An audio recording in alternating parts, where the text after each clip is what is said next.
The summer I turned 34, I found myself at a crossroads I hadn't seen coming.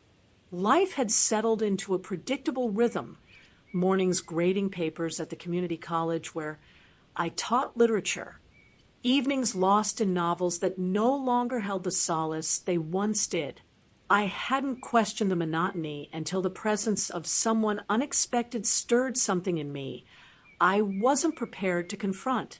It began with a favor.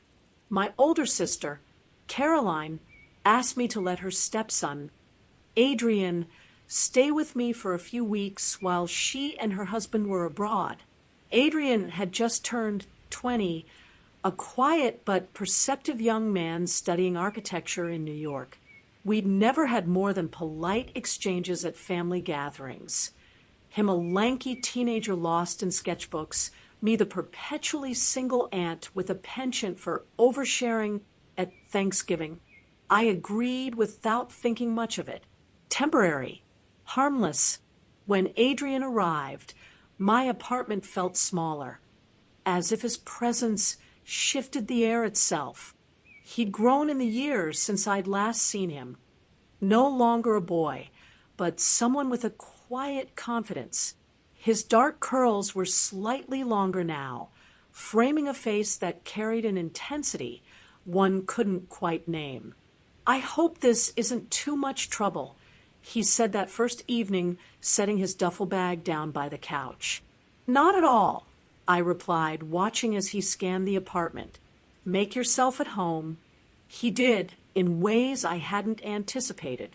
At first, it was the small things, the way he moved through the space, as if he'd always belonged there, the effortless ease with which he adapted to my habits. He cooked dinner some nights, filling the kitchen with unfamiliar but inviting scents. Other nights, we sat in comfortable silence, watching films or reading, neither of us feeling the need to force conversation. But then there were the other moments, the ones that unsettled me. I started noticing how his gaze lingered, not in an obvious way, but enough that I felt it before I saw it. The way he listened so intently when I spoke, as if my words mattered more than they should. How, when our hands brushed by accident, he never recoiled first. The balcony one evening, we found ourselves on the small balcony. The city stretched out before us in a haze of golden light. Adrian leaned against the railing, sipping from a glass of wine I'd offered him without thinking. You always seem lost in thought, he mused, glancing at me. I chuckled. That obvious? He nodded, studying me in a way that made my pulse unsteady. Yeah, it's like you're waiting for something. His words unsettled me, not because they were untrue, but because I'd never admitted it to myself. Maybe I am, I said, more to myself than to him. For a moment, we stood there in silence, the distance between us filled with something unspoken. Then he turned back to the city, as if sensing that I wasn't ready to give voice to whatever it was that loomed between us. The tension grew gradually.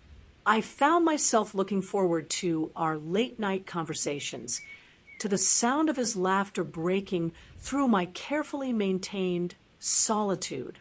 I told myself it was harmless, that I was simply enjoying the company of someone who understood me in a way few people did.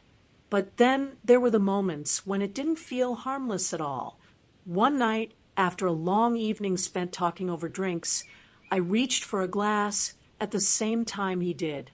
Our fingers brushed, but this time, neither of us moved away. When I looked up, his gaze was already on me, searching, waiting. I swallowed hard, forcing a breath into my lungs. We should get some sleep. He hesitated before nodding. Yeah, but even as he walked away, I knew neither of us would forget that moment. The confrontation the next few days were a quiet unraveling. I began taking long walks after dusk, tracing the paths Adrian had sketched in his notebook during his stay. He'd often mentioned how the city's architecture, a blend of crumbling brownstones and sleek modern towers, inspired his designs.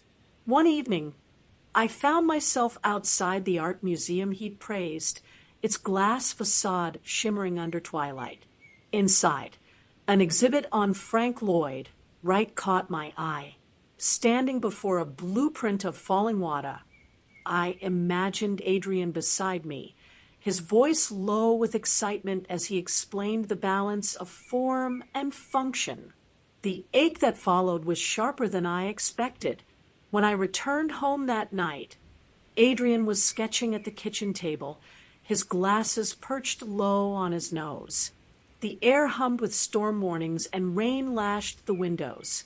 "You're back early," he said, not looking up. "You're still awake," I countered, leaning against the doorway. He set down his pencil. "Couldn't sleep." The silence stretched, thick with all we hadn't said. I moved to the sink, fumbling for a glass. Behind me, his chair scraped the floor. "Claire." His voice was closer now. I turned, and there he was, close enough that I could see the flecks of gold in his hazel eyes. The room tilted, longing blurring the lines I'd drawn. "You don't have to run from this," he murmured. My hand trembled as I set the glass down. "It's not that simple." "Why?" He stepped nearer, his breath warm against my cheek. "Because of Caroline? Because I'm 20? Because I'm terrified," I whispered. His fingers brushed my wrist, feather-light. "Of what?" "Of wanting you, of losing myself, of this moment rewriting everything." But the words dissolved as his thumb traced my pulse point. The world narrowed to the space between us. A breath, a heartbeat, a leap. That night, we crossed the line. I told myself it would be once, that the storm outside had blurred the boundaries just long enough to let go.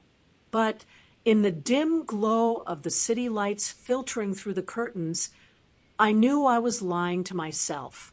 The departure Adrian left earlier than planned. We didn't talk about it. He simply packed his things, thanked me for letting him stay, and walked out the door. For weeks, I felt his absence in ways I hadn't anticipated. The apartment was quieter, emptier, but with time, the tension eased, replaced by a quiet understanding that some things were never meant to be acted upon. 3 months later, a postcard arrived. On the front, the Brooklyn Bridge at dawn. On the back, his precise script, "Found the spot you'd like. Quiet but alive. Hope you're well.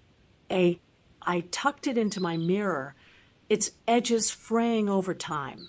He never mentioned the nearlies. Neither did I. Some nights, I wandered to the balcony. The city sprawled below like a promise. I think of his question, what if the right thing isn't so clear? And wonder if, in another life, we'd have been brave enough to find out. But this life has its own beauty. The quiet certainty of mornings, the lessons learned from almost. And perhaps that's enough.